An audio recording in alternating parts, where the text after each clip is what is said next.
Hi. So I thought I didn't have much to talk about tonight. Also, I was supposed to be at that party thing, but that sort of fell through for the person. But that's okay. He's supposed to be having another time. Could also be a nice deflection for not having me go. I'm not worrying about it. I'm not gonna concern myself with why it's not happening or whatever. It's irrelevant. I'm not worried about it. Thought I wouldn't have much to talk about. I also am doing this a little later than I have been doing it. I decided to sort of postpone. It was a long day today at work.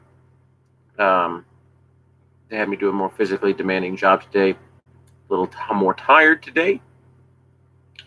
So anyway, I postponed it. Just finished up my shower. Just came downstairs. All that. Blah blah blah blah blah. Here I am. But in the shower, I sat on my phone for a little while down here. Bothered my roommate again when I came home late. Because his dogs like to know what the hell I'm up to because I'm coming home so late. But so I took a while before going upstairs to go take my shower. Not my point, but my point is, however, that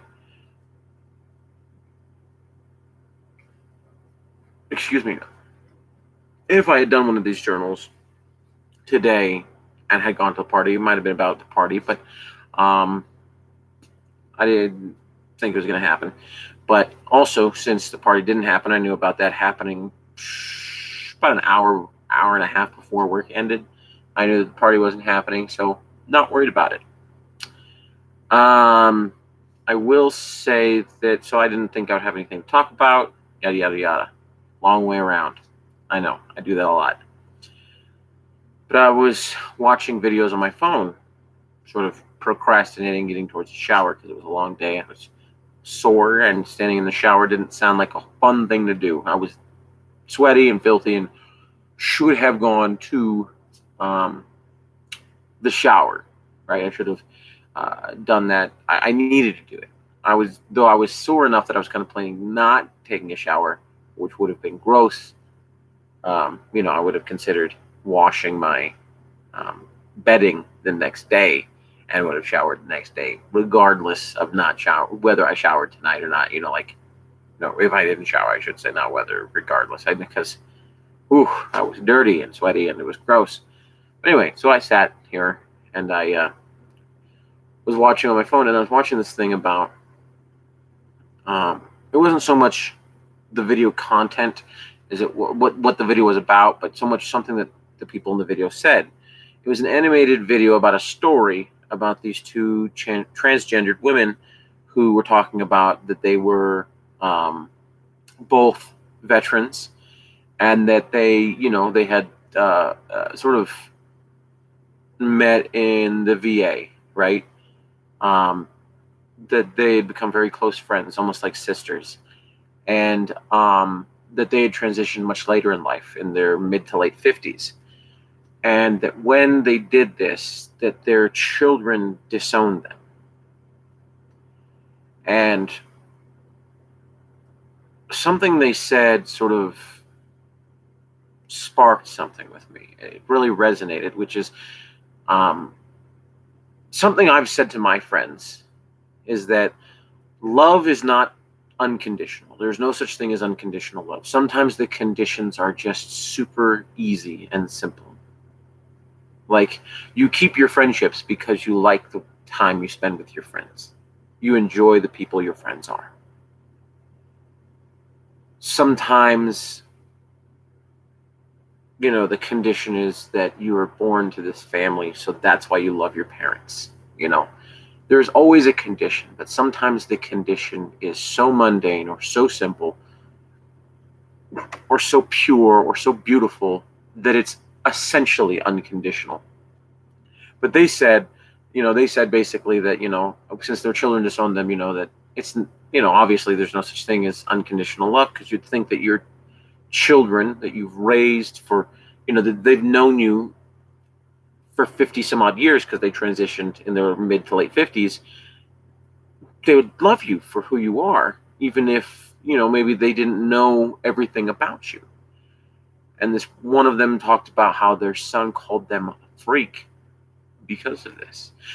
But they said that they loved their son anyway, that sometimes love isn't a two-way street,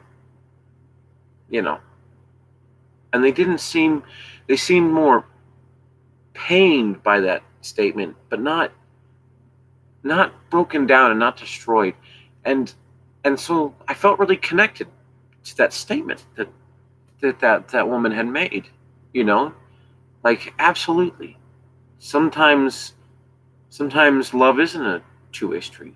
It's always nice when it is, to feel that reciprocation, to feel that connection, but it's not always a two-way street. And I've said this to when I used to see my therapist, like, a relationship should be 50-50. It should be an equal share of everything, right? Of the responsibility, of the weight, of all that. It should be strong by equal parts. But some days it's not that way. Most days it's not that way. Most days it's 60-40, 65-35, and that's not too bad. That's not terrible if it's that close. But some days it's 80-20. Some days someone's carrying 80% of the relationship on their shoulders. And some days someone's carrying 95% of the relationship. As long as one person is not carrying all of it, then it's still a relationship.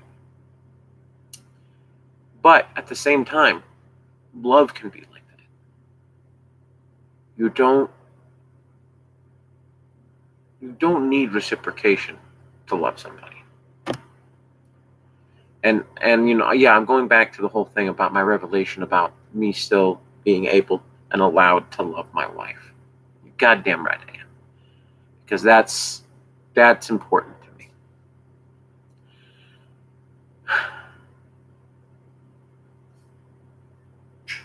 What I thought while ruminating on that conditional, unconditional, one-way versus two-way street, the percentage of sharing, of responsibility, and all of that, was, how to put this? Because my brain derailed myself again. Because, it doesn't like having these super complicated, very difficult, emotionally difficult thoughts. It wants to have a very simple life. My brain does. I mean, most people's does,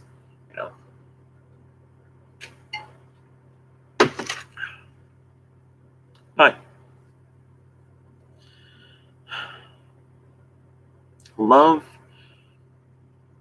love is a gift.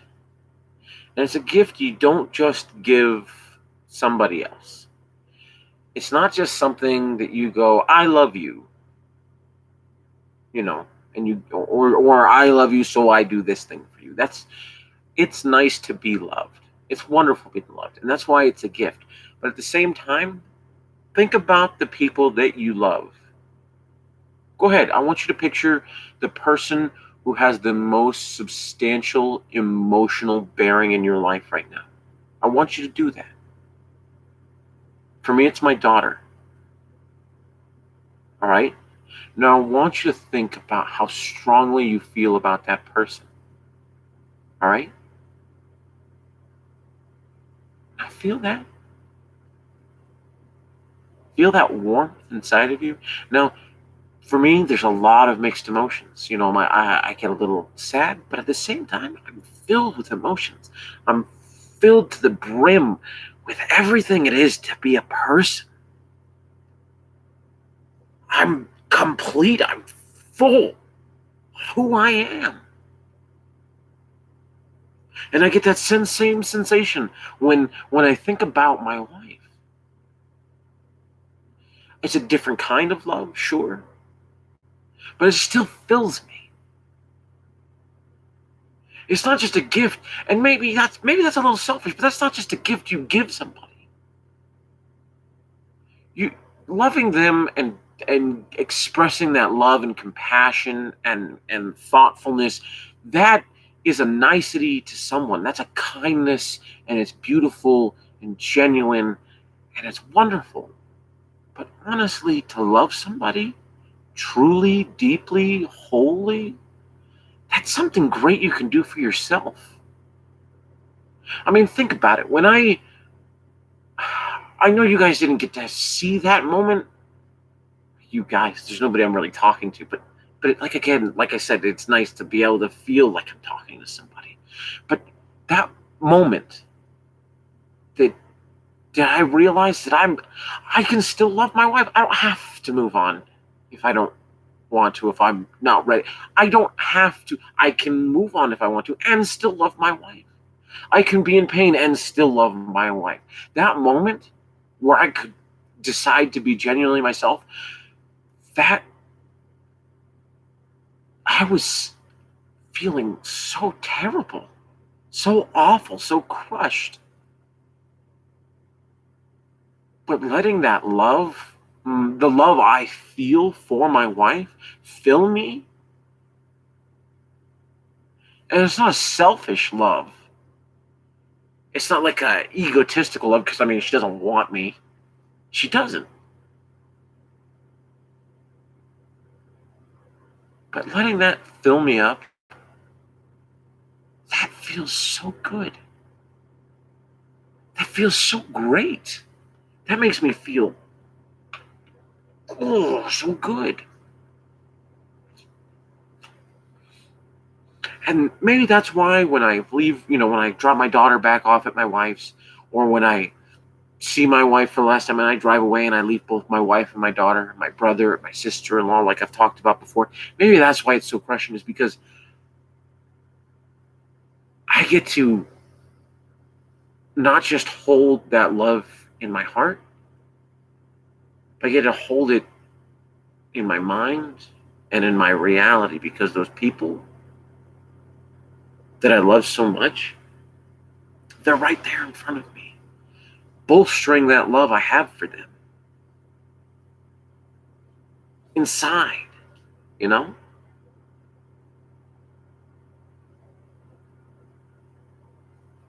It's fantastic. And so yeah, it's hard to leave, but I've got my life now. They've got their life, and we all have to do our own things, right? Especially if I love my wife, right? She doesn't want me anymore. If I love her,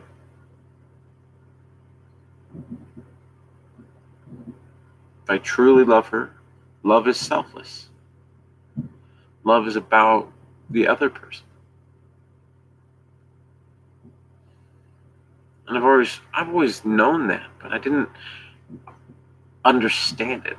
I knew it with my head, but not my heart, you know?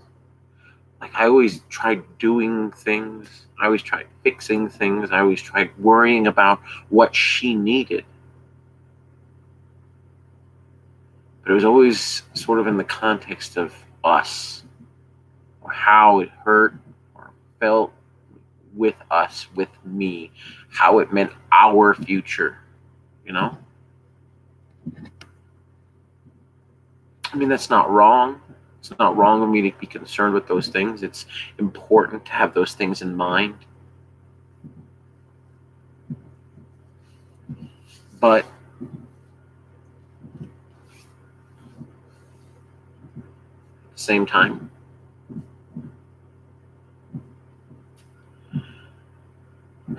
maybe I could have spared her and myself some pain if I had been a little bit more knowledgeable in the selflessness it takes to love somebody, or the gratitude that you get from yourself for truly loving somebody. And I'm not saying I didn't love her before. I absolutely did.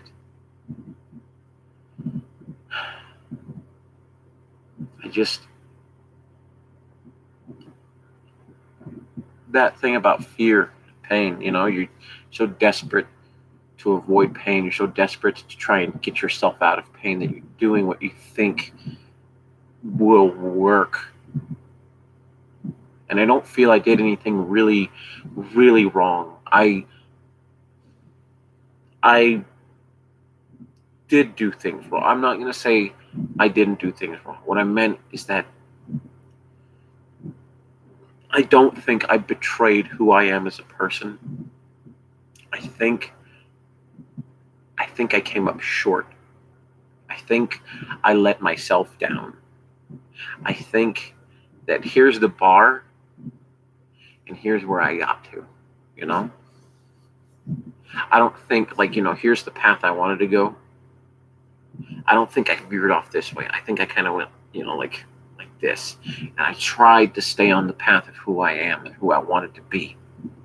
And I stuttered and stalled and kind of tried veering back on course and all that. But that is what I mean. I disappointed myself and I let myself down. And that's where I went wrong. And that's how I did wrong.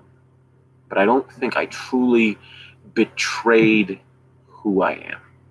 And that's why I said that I didn't do anything really wrong. I took missteps. I made mistakes, but they were mistakes. They weren't malicious. They weren't evil. They weren't terrible things. They were mistakes. The wrong I did was mistakes.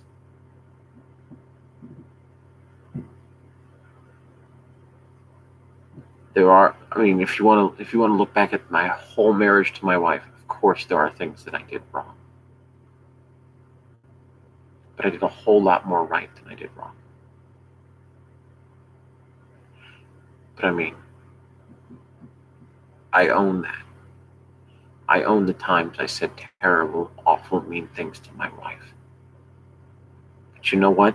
In the same instances that I own those terrible things I did, it's taken me a long time and a lot of pain to also right now be honest with myself and accept myself and be factual with myself and not just self-deprecating, to say that also I did a lot of things right too. Unfortunately, we don't always see the right we do. We don't always see the right others do for us. We don't notice the good mundane. We notice the spectacular and the bad. If it's not bad and it's not spectacular, it doesn't exist. And something I'm trying to work on personally is trying to recognize and be optimistic and see value in the mundane.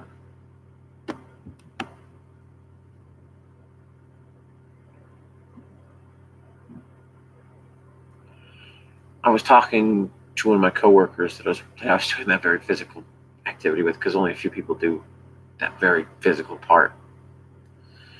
And I was like, I was telling him that, I try and see the good in humanity. I see the opportunities, I see the positivity, I see the beauty in humanity. And I said, I see, and I was kind of like trying to find another thing, another way to sort of encompass what I'm trying to grab hold of, what I'm trying to find within myself to grow. And he goes, do you see skies of blue and red roses too? And I go, yeah, that's true, but more about people. I'm trying to do that. Like this one lady, she was all like, she was all like, we were doing a shift change, and she was all like, I got all this work to do. And I said, and she's like, I got to do it all by myself. I said, hey, but think about this. It was more joking, but I said, think about this. You have to do that all by yourself, right? That means that the bosses think that you have the ability to do that all by yourself. And of course, we had a good laugh and all that stuff and blah, blah, blah, blah, blah. But I'm trying to. And I'm not trying to be a dick about it either. I'm trying to be genuine. I'm trying to connect with people. I'm trying to do the opposite of what was happening before, where I was spiraling out of control and I was falling into darkness. I'm trying to climb that ladder into the light. No.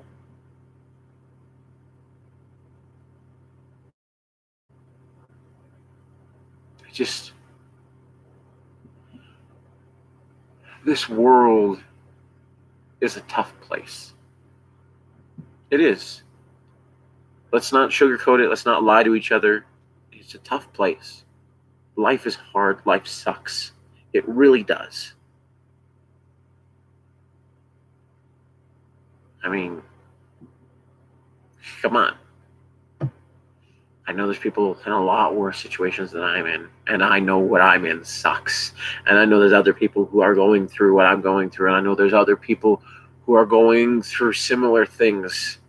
I know there's people who are dying right now, who don't know how much time they have left. Life is hard, and it's dark, and there's so many people. And maybe they're doing it with humor, and humor is great. I love humor. Good. Like memes? Oh, I love dark memes. Great. Cool. Keep it up with the memes. I mean, my roommates, they're the most cynical, nihilist people there are. But you know what? They're still good people. But at the same time, like, there's enough of that. There's enough people who are realists, and I'm not and pessimists, and I'm not saying that being an optimist is ridiculous. I'm trying to be a realist optimist. I'm trying to say, yeah, it sucks. Yeah, my wife doesn't want me back. Yeah, I'll probably be alone for a long time. Yeah, I'm probably going to end up in pain. I'm probably going to hurt. I'm probably going to have all this stuff happen. But that's okay. I'm trying to be the same that the realists and the cynics and all that stuff are doing, but sort of in the opposite. I'm trying to be a cynic optimist. My dad used to say, the difference between a pessimist and a cynic is a cynic is a pessimist with a sense of humor. Well, why can't you have the same kind of thing? Why can't you have an optimistic cynic? Like, I know it sounds weird, but like, I just think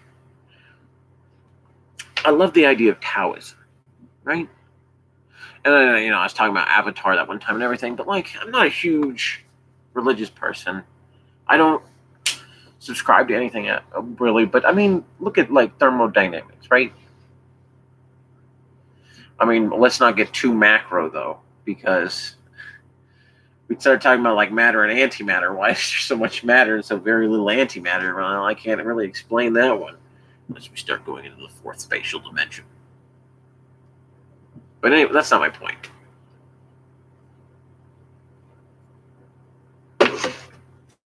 My point, all right,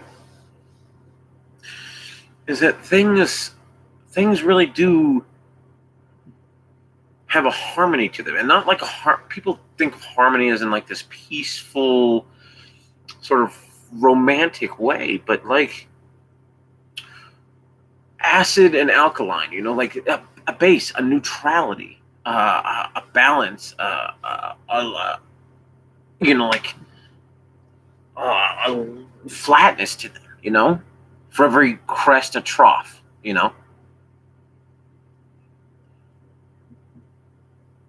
for every drought a monsoon sort of thing.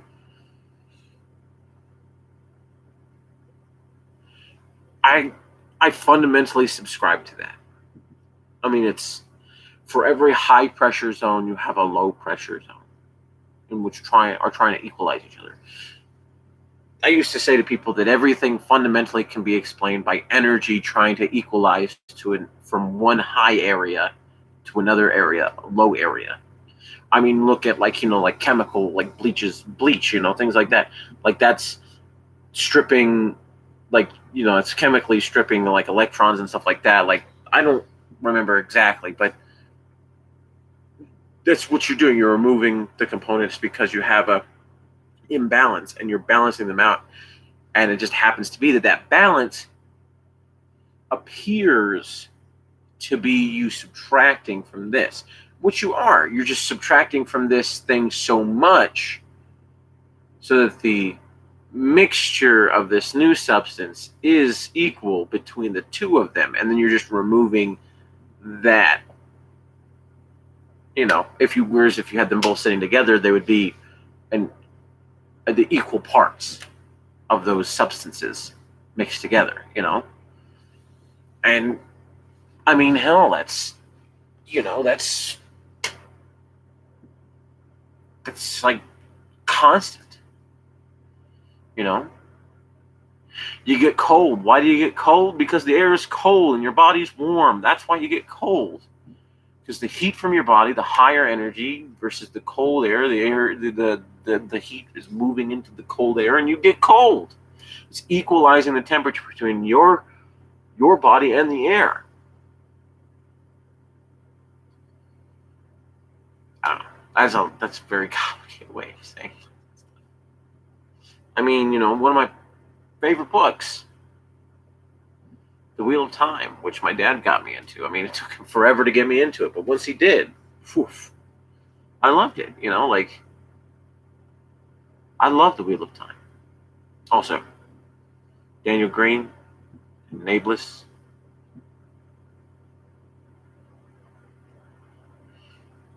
Rock on, nerds. Rock on. Oh yeah.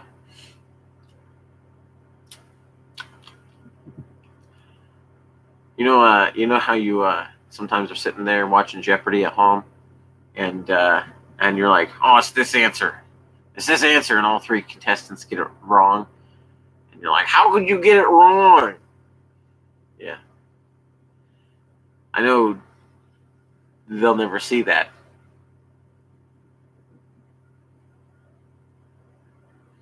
But Demon Dread. Okay? Demon Dread. I mean, it's half guessed, but I was like, no, I'm pretty sure that's him. Yeah. Anyway, another point. There was a couple others, but that's not the point. But, it talks about balance. And actually, that's really why I liked. In the book, there is what is known as the emblem of light, or the symbol of light, or the ancient symbol of light, or whatever, the ancient symbol of the Aes Sedai, which looks like yin and yang, except for the difference is that it's yin and yang, but it's missing the two dots. The within the dark there is light, and within the light there is dark. Now that's sort of a poetically nicety, but really it's more to say that like within ourselves, like we possess that nature.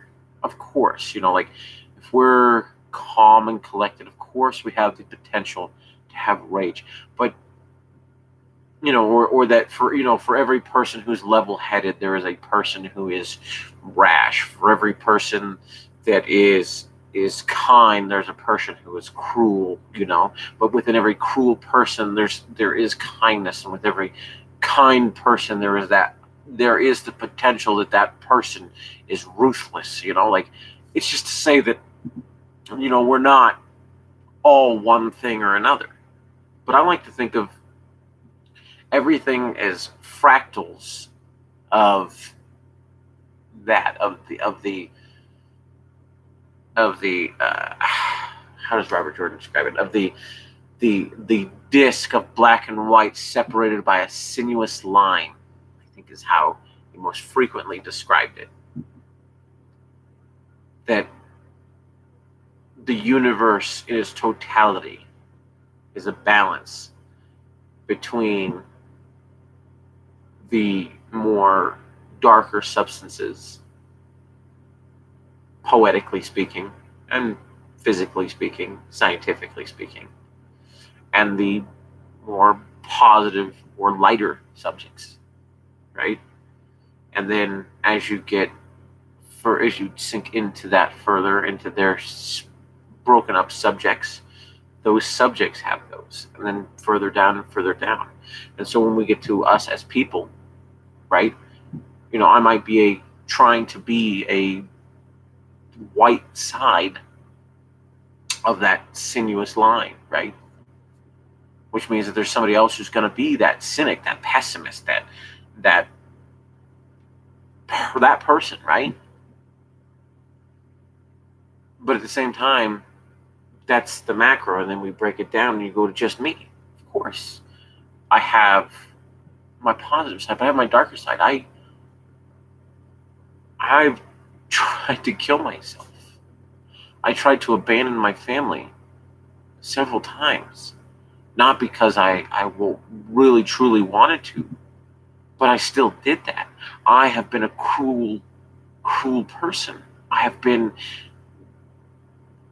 selfish. I have been thoughtless. I've done that. But at the same time, I possess this kindness, this love within me. I still have that. That's still part of who I am. And then if you go down into my if you go down to the lighter side, right? The caring, loving, compassionate side of me, right? Let's if we sort of break down into that, right? There's a darker side to that, right? I was just talking about it just a little bit ago. I could get hurt. There's the dark side of that. I can be a loving, compassionate, wonderful person. That's the light side. Dark side, it can crush me, it can hurt me, it can drive me back into that awful place that I was in. It can make me feel like I have a superiority complex and I'm better than somebody else just because I'm nicer than them. It could separate me from other people. It could create a dividing line. It could do all those things. For every side of that disc, or every yin to the yang, or whatever, you know what I mean? Like, however you want to look at it, for every side, for every balance, in every part, every half has its own halves and its own halves, and those halves have halves and halves and halves and halves. So that's why I like the symbol of light more than the yin and yang with the dots, because I like to think of it as everything has its own balances within its own balances within its own balances. So,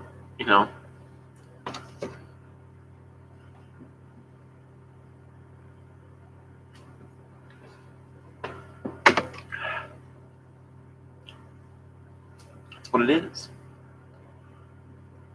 But again, I've gone off on a massive tangent again. But love is a gift.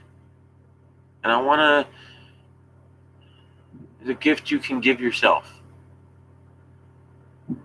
And love is a gift that keeps on giving. And it's still hard to love my wife because,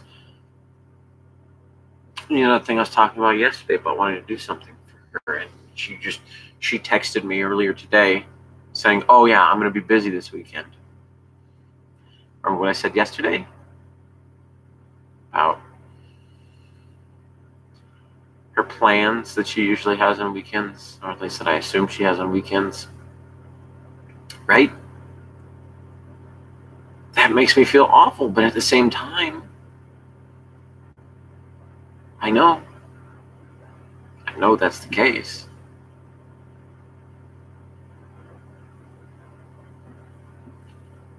I still want to love her.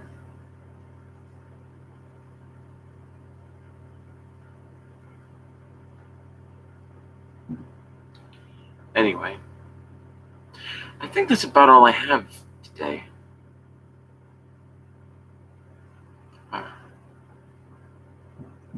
think so. Tomorrow I'm going to see my daughter, just spend time with her. It'll be great. I take her to my work, um, not directly, but sort of around the area, show her where I work. I think it'll be fun. I need to go around the area anyway. Do some fun stuff with her because I get paid tomorrow. It's like I talked about the last 2 videos.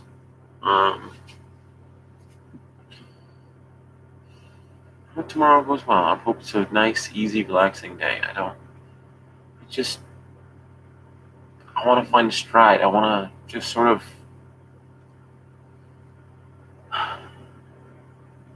I want my practicality of life to become easy so that the emotional difficulties that I'm going through, I can focus on those. So this hard road I have ahead of loving my wife while she doesn't love me, of being caring, kind, thoughtful, loving, considerate, being as selfless as I can be, being able to forgive myself, being able to be all those things I want to be for other people, but to be able to do those things for myself as well, that I can do those without overloading, without putting too much on my plate. You know? So I think I'm hearing a noise of some kind. I'm just not sure what it is.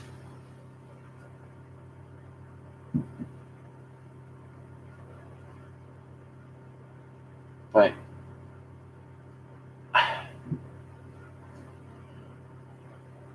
I'm feeling better overall. But I miss her.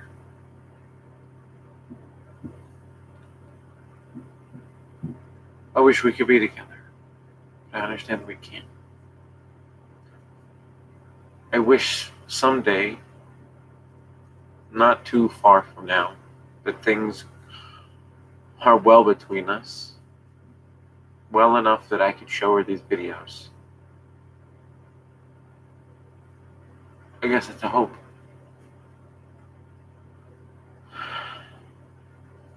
That she wouldn't take it the wrong way.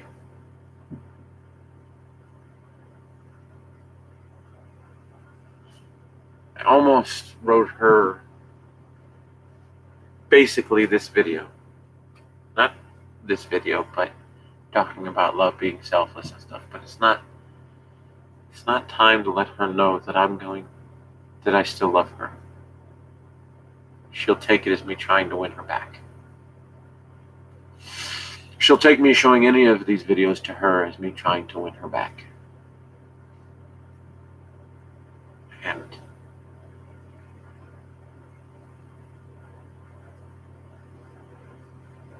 whereas I'd love to be with her,